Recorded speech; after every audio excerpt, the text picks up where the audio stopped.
Friends, welcome to my YouTube channel আহারে বাহার মধুমিতা দাস।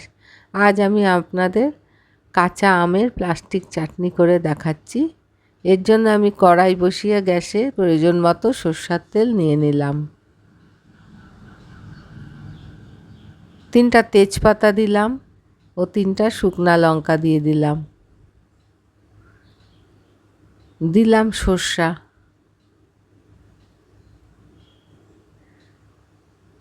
এটা একটুক্ষণ নেড়ে নিলাম।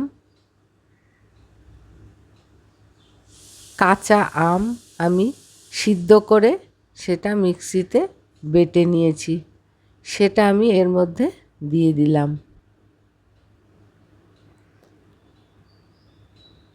ভালো করে পেস্ট করে নিয়েছি আমটা, প্রথমে সিদ্ধ করে নিয়ে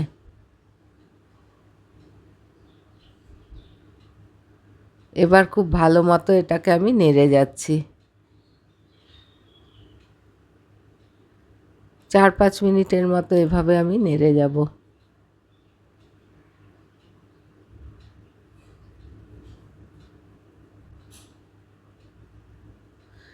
বন্ধুরা, আশা রাখছি ভালো লাগবে। স্বাদ মতো লবণ দিলাম, লঙ্কার গুঁড়া দিলাম, হলুদ দিলাম। আবারও আমি এটাকে ভালো মতো নেড়ে যাব, নিচে যাতে না লেগে যায়। এভাবে 5-6 মিনিট আবার নেড়ে যাব। আশা রাখছি ভালো লাগবে। ভালো লাগলে চ্যানেলটি সাবস্ক্রাইব করে আমাকে এগিয়ে যেতে সাহায্য করবেন। এভাবে অনবরত আমি নেড়ে যাচ্ছি যাতে পাকটা ভালো হয়।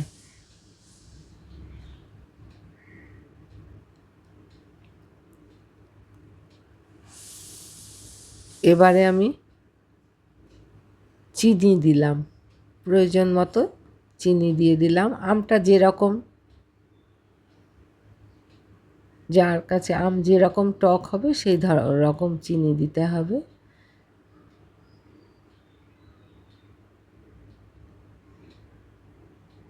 আমার আমটা একটু টকই ছিল, চিনিটা অল্প বেশিই লাগলো।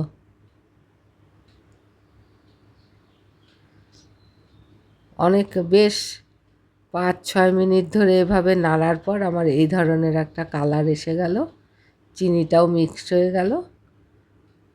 দেখুন কত সুন্দর একটা কালার এসেছে এবং খেতেও ভীষণই ভালো হয়েছে। পাকটা আমার মোটামুটি হয়ে গেল।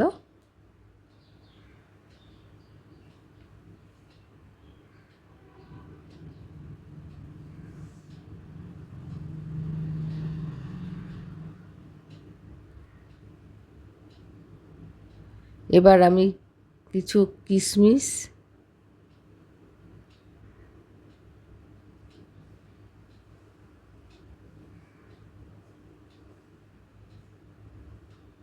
ওপরে দিয়ে দিলাম, ছড়িয়ে দিলাম কাজু,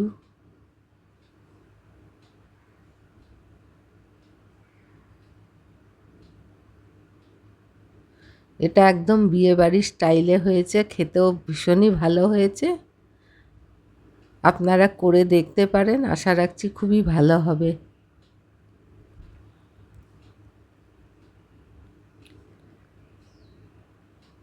আবারও আমি এগুলোকে মিক্স করে নিলাম, ভালো মতো মিক্সড করে নিলাম।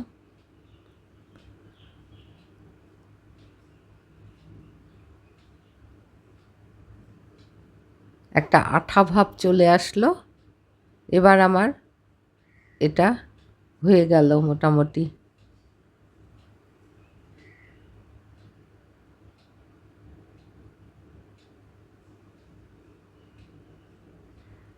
আরও কিছুক্ষণ নেড়ে ওপরে কাজু কিশমিশ আরেকটু ছড়িয়ে দিয়ে আমি এটা রান্নাটা কমপ্লিট করব।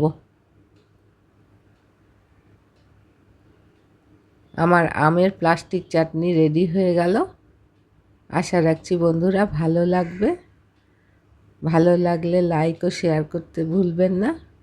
চ্যানেলটি সাবস্ক্রাইব করে আমাকে এগিয়ে যেতে সাহায্য করবেন। আজকের মতো এখানেই আসছি, আবার আগামী দিনে কোনো ভিডিও নিয়ে আবার আসবো, নতুন কোনো ভিডিও।